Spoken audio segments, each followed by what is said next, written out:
G'day. Hey, well, look, today just want to do something a little bit different. Here in Australia, at least, and I'm sure it's all around the world, but I guess this really relates to Australia. Camping and caravanning is a huge pastime. They call a lot of the caravanners these days are the grey nomads. It's the baby boomer era, are all packing up, going travelling and cruising all around the country.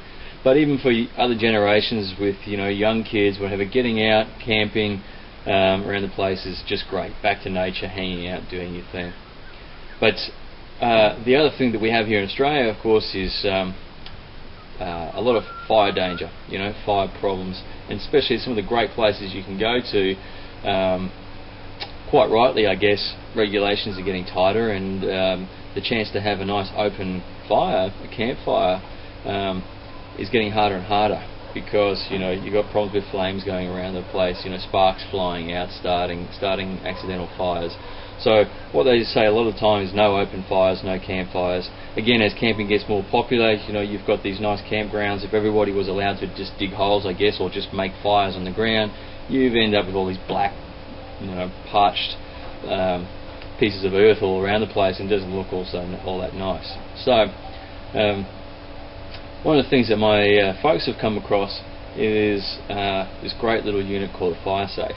Now, what it allows you to do is to have the campfire, almost wherever you are in a campground, or by the side of the road, or on the beach, anywhere you like, but to do it safely, so that you've got it contained in an enclosure, but you still get all the beauties of an open fireplace or a wood fire at night.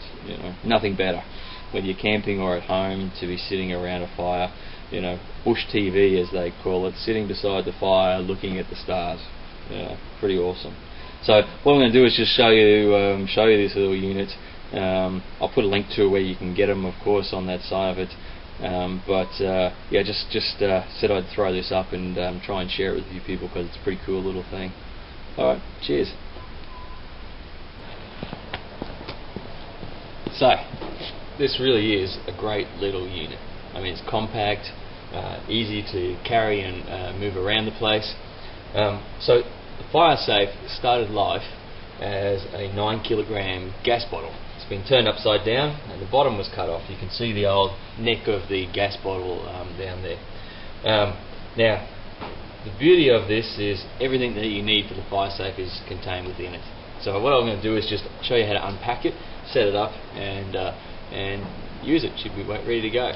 Okay, so we just take the top off, which is actually the hot plate for later on, and then we have a tool for lifting the plates around the place. The chimney, if you like, the exhaust on the back, comes in two pieces. Just clips together, and it comes with 4 pegs. You can see these holes around the bottom. There's 2 more at the back. If you're on, on the grass or on a bit unlevel ground, you can use these pegs just to secure the Firesafe to the ground, because obviously you're going to be cooking on this, or you're going to have a hot fire inside it, so you want it to be safe and not to be moving around. But we're on the concrete here, so it's a nice level surface. It has inside then 2 heating plates as well, in addition to the hot plate, the main hot plate, if you like. It's got these 2 arms that just clip in into the back. Okay. And then you've got the choice of a warming plate. In fact, 2 warming plates if you like, or an extra hot plate, and then of course the main hot plate just drops back on the top. Okay. Now, before you can use the hot plates, of course you've got to start the fire. But I mean, that's as easy as it takes. It's just in a minute and the thing's set up and ready to go. You've got to make the fire, you can either simply just load it from the top. It has got some holes in the bottom there, so the ash and the fire, the coals can, the ash can drop out the bottom. And then you've just got the door on the front. Okay, so you can either load the fire through the front door if need be. Okay, and you might do that to start with, just with the small kindling. But then once the door is Once the door is shut, you've got a hole in here so you can use it for the draft, but you can load the bigger pieces of timber in through the top of the fire safe. Of course, the door can be opened if you want to create a bit more draft to keep the fire running, but with cooking, of course, you really want to get the coals in there, so you can close it and just leave the small draft hole at the front. Once you've got it set up like that, the time to start the fire. Now, one of the problems with a lot of these type of items is that they are difficult to get decent pieces of timber in. Now, as I said before, you've got two choices, through the front door or through the top. The small kindling, yeah, you're probably going to pop the door and maybe just put some paper and your small kindling in underneath from that side.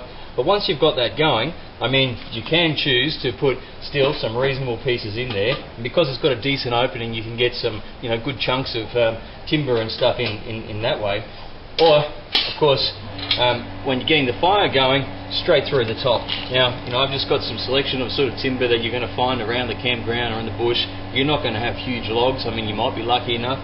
Even when you're splitting logs, this has got a big enough top where you can get some big pieces of hardwood and stuff in there. But, I mean, look, you can see that you can stack quite a bit of timber down into the fire safe that way, and still easily get the hot plate onto the top. Okay. Now, once you've got the fire going, you've burnt down your coals, drop the hot plate back on the top, and away you go. You start cooking straight on the hot plate if you like. Of course, you can choose bacon, eggs, hamburgers, sausages, they're heavy on straight on the hot plate, just like a normal barbecue. You might want to pop your camp oven straight on the top for your stews and your soups and, well, roasts, everything in that way, just as you do in a normal fire pit. Now, if you want to do more than just the one pot, of course, you've got your tool. You can move your camp oven over onto one of the warming plates. Okay. Grab your other pot, put it onto the hot plate if you want to cook straight onto that.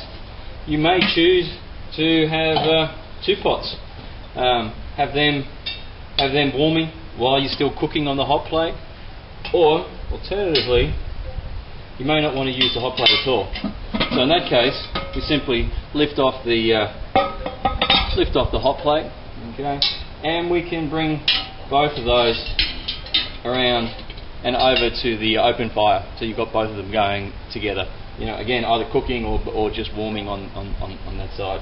So a really versatile little unit. When you finish cooking, that's the best bit. You've got a full belly. You've finished eating, you just want to sit back, have a glass of wine or a glass of port by the open fire. Nothing better than, stoking up the fire. You've got yourself an open fireplace here, but still no damage to the ground, no fire pit, no burnt grass, nothing like that. Safe, contained in the steel enclosure. Okay. And then once you finish cooking, the next day when the whole unit's cool, bang, it all packs back up again, as you saw at the beginning, into a tiny little flat box. Weighs around 20 kilos, so not too difficult to lift and carry around. One of the neat things with this is that this unit itself will drop straight into your classic size milk crate. So again, you've got it into a plastic milk crate, easy to pack in the car. Then you've got that square enclosure. Everybody knows how handy a milk crate is, especially when you're camping. So, there you go. Firesafe. Get yourself one. It's going to be an essential part of your camping, caravanning kit. Cheers.